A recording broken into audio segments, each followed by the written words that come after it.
what makes us happy. I should also say, I've never used text in one of my talks before, and I got really excited with it. It's a kind of new thing for me, so I might have got a little bit carried away. So what makes us happy? What makes me happy? Where have I reached that point? And as I said, this was at 4 o'clock in the morning. First thing I thought of, to love and be loved. And then I said to myself, no, that's the cheesy answer. And then because my brain was kind of jumping from side to side, I was like, cheese makes me happy. Cheese and videos of dogs being cute. Now, I'm a war photographer, I document conflicts around the world, I run an NGO. But if you look at me on Instagram, I'm not looking at anything serious, I'm looking at dogs being cute. Or videos of cats pushing stuff off things. I love those. I love cooking, I thought that makes me happy. And then I thought about it, I thought, sometimes I come back in a real rush and it doesn't make me happy. So I changed that one and decided eating makes me happy. And my brain was going and going like this, and so I just started making lots of lists. Like I tell you, I've never done this before, it's like a kind of way to get your brain out there. So I was making all these lists, and I was thinking, well, yes, these are the things that make me happy. But what I thought also was that none of those things that make you happy when inside you are unhappy. And so I decided actually what I wanted to talk about was what stopped me from being unhappy. And as I say, everybody will have their own experience. For me, this is a personal journey of how I found a way to stop feeling unhappy, unfulfilled, without purpose. This story starts when I was 18 years old. I got to America on a sports scholarship. I was the world's worst boxer. And I thought I was great. I remember my coach saying, Giles, you take a punch really well. But at 18, you kind of take everything as a compliment. Sport was my life, but unfortunately I was involved in a minor car accident. And I was flown back to London, the United Kingdom, and told you're never going to do sports again. Everything I valued in life had been taken away from me. I had no idea what I was going to do next. In that hospital, I was a very angry young man. And then 2 small gifts were to change my life forever. One was an Olympus OM10 camera, another was a book by the war photographer Don McCullum. I was given these 2 gifts by my godfather when I was in hospital. I had never seen photographs like Don McCullum's, these really stark black and white images of wars in Bangladesh, Biafra, and I was so moved by these photographs. I thought, that's what I want to do. I want to become a war photographer like Don McCullum. So I taught myself photography in a hospital bed with this little Olympus camera. I learned all the basics. And a couple months later, I left the hospital full of really good intentions to become a war photographer. But as we know, at 18, it's very easy to get distracted. I had a few friends that were musicians in bands. I started photographing them. And really, by mistake, I became a rock and roll photographer. It was the mid-90s in London. It was the time of the charlatans, Oasis. I started working for Vogue, GQ, in fashion, traveling around the world, photographing all these amazing celebrities. And for 10 years, that was my life. A pretty cool life. But I was unhappy. I remember doing this shoot of Lenny Kravitz in his house in Miami. I got paid a ridiculous amount of money to do it. I went and sat in my hotel room and I found myself crying. And I remember thinking, if this doesn't make me happy, all the success, all this materialistic success, hanging out with rock stars, how can I possibly be happy? And I was sinking into quite a depression and I didn't really know what to do. One day it came to the climax. I was working at the Charlotte Street Hotel in London. I was doing a photo shoot with a young actress. There was an argument going on about whether she should be wearing a top or not. Because I'd also got increasingly cynical about celebrity culture and the way that women were portrayed in the magazines that I worked for. And I was watching this happen, and she was crying, and her agent was shouting at her, the editor of the magazine was shouting at her, and all these thoughts came to a climax. Now, I had been on the road with bands like Oasis. I picked up a few rock and roll habits. So what happened is I took my cameras, and the story, at least, was I threw them out the window of the Charlotte Street Hotel, they smashed it in the street, and I walked out and said, that's it, I'm done. I'm not that rock and roll. I had like a little hissy fit. I threw them on the bed. It turns out the Charlotte Street Hotel in London has the bounciest beds in the world. They hit the bed, bounced out the window, smashed to the street. It was, though, a kind of symbolic end to my photographing career. I moved out of London. I was 28 years old. And this is when I really suffered into a deep depression. I was using a lot of drugs, a lot of alcohol. I got a job in a bar. And for the next 3-4 years, I spiraled and spiraled and spiraled and spiraled down to the lowest point you could possibly imagine. To the point when I wasn't sure if I wanted to carry on living. And then a small coincidence, a small moment happened that changed everything. In the bar that I worked, there was a family, and their son has autism. And they needed somebody to look after him. They had doctors and psychological support, but he needed 24-hour care. And for some reason, the conversation came about that he loved music, he was 17 at the time. And they said, would you just come and spend a few hours with him every week, just to keep him company? And I decided, yes, I would. Within a few weeks, I had become his full-time carer. I'd given up my job in the bar, and I was living with Nick and his family full-time, looking after this amazing, young, autistic man. As I say, he needed full-time care, he self-harmed, he had trouble communicating, but we built up a relationship. Now, everyone looks at me and they said, what is going on? You've just given up this glamorous life as a rock and roll photographer, and you're looking after somebody, you're a care worker, something that sadly people almost look down on. But I looked at them and I said, you know what, for the first time in my life, I'm 30 years old, the first time in my life, I feel happy when I go to work. Because for the first time, I could see the positive and direct impact I have on somebody else's life. For the first time, I felt I had purpose. And I did this job for the next 2 years. And honestly, I could feel every morning a reason to get up. Even if I hated myself, my depression was overwhelming me, I had a reason to get up each day. And that was to go and spend time with Nick and his family, helping him to make his life just that little bit better. And then I realized I had this skill as a photographer, and maybe I could bring the two things together. And rather than photography being about my ego, about making money, I could use it to tell the stories of people that don't get the opportunity to have their voices heard. I don't like it when people say, I give voice to someone. People have voices. My job is simply to amplify them. And so that's what I did. As a photographer, I started working in places like Angola, South Sudan, Bangladesh, the Congo, documenting the impact of war. For the first time, I had a sense of purpose. Everything made sense, finally. Every time I made a photograph, it was not about me, it was simply about telling somebody's story. I work with charities and NGOs, trying to use these photographs to raise funds in advocacy, even in legal cases. For 5-6 years, that's what I did. But then something happened that was to challenge that. In 2011, I was working in Afghanistan, telling the stories of civilians injured in the conflict, when I too became a victim of that war. I was on patrol with a group of American soldiers. We got ambushed, and as we were running for cover, I stepped on an improvised explosive device, a landmine. I lost both my legs, my arm, I was thrown into the air, I landed on my side. I was still conscious, and I remember thinking, well, these are going to be the last moments of my life. I remember thinking, well, maybe I can go on for a minute, and I'd focus on my breathing, and after a minute I was thinking, well, maybe I can keep going for 2 minutes. But I thought any moment I was just going to pass away. The medevac group got there, they picked me up, they got me on the back of the helicopter. And miraculously, 40 minutes later, I was still alive when we reached Kandahar Air Base. But I want you to think about what happened next. We've all been dealing with the consequences of the lockdown. But what happened to me next is what I call ultimate lockdown.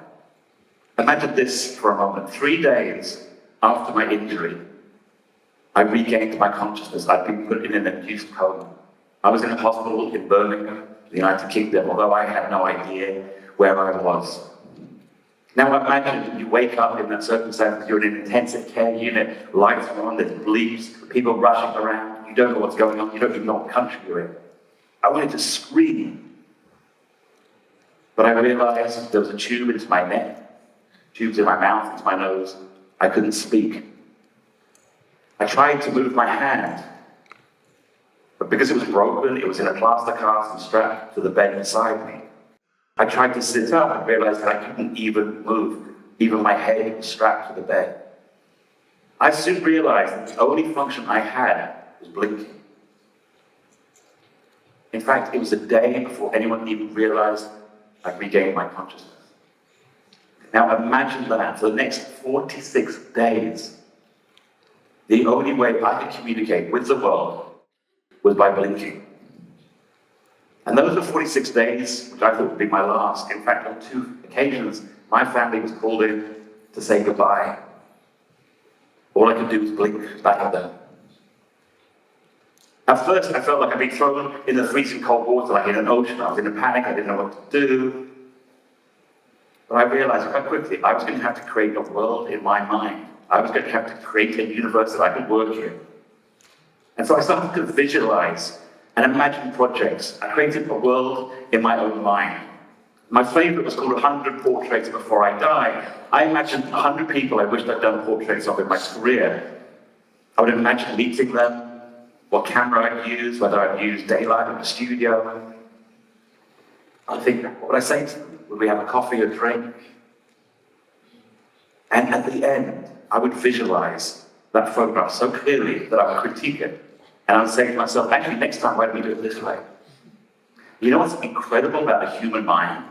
Is in those 46 days, locked down in my own imagination, I changed the way I work as a photographer. If I look at the cameras, the technique I used before my injury and afterwards is completely different. So even locked down in that extreme, when we have our creativity and imagination, and we can visualize, we can improve ourselves.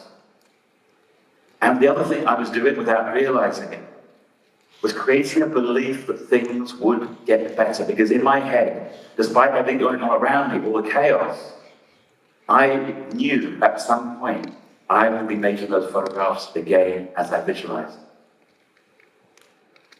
After 46 days, they moved me from intensive care. I was moved to what's called a high dependency unit. That's actually when things got really tough. That's when I had to come to terms with the reality. I was told I'd never walk again. I was told I would never work again. I would never live independently. Everything I valued in life had been taken away from me. I remember 3 months after my injury, I was well enough to be put in a wheelchair and taken to have a shower for the first time. It was the first time I saw myself in a mirror. And I was repulsed. I was disgusted by what I saw.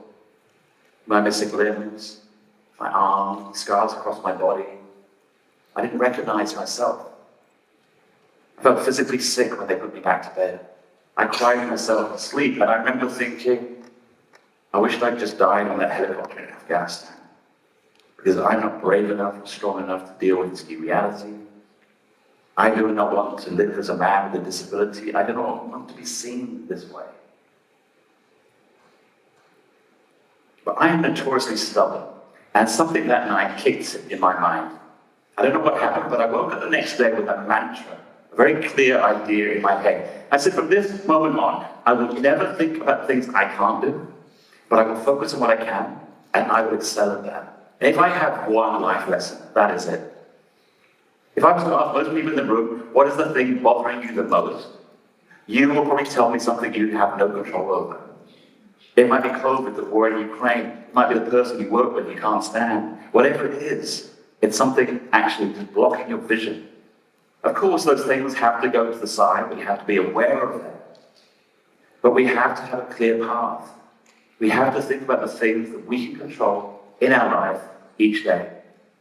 And the first thing I needed to deal with was how I perceived myself. I wanted to do a self-portrait. So my friend Simon came and brought me out of hospital. We kind of pulled some tubes out we probably shouldn't have. And we went to his photographic studio. It's possible we went viral, but we went there, and I did this self-portrait. And this was the moment that I said, with all respect, I don't care what anybody thinks of when you look at me. Because I knew when I did this photograph, I was a stronger man than I'd ever been, I was more focused than I'd ever been, I was a better man than I'd ever been. And this was the moment I took control of my life again. I went back to hospital. I had 37 operations in that year. But by the end of the year, I was able to begin my rehabilitation. Eventually, they taught me to walk again.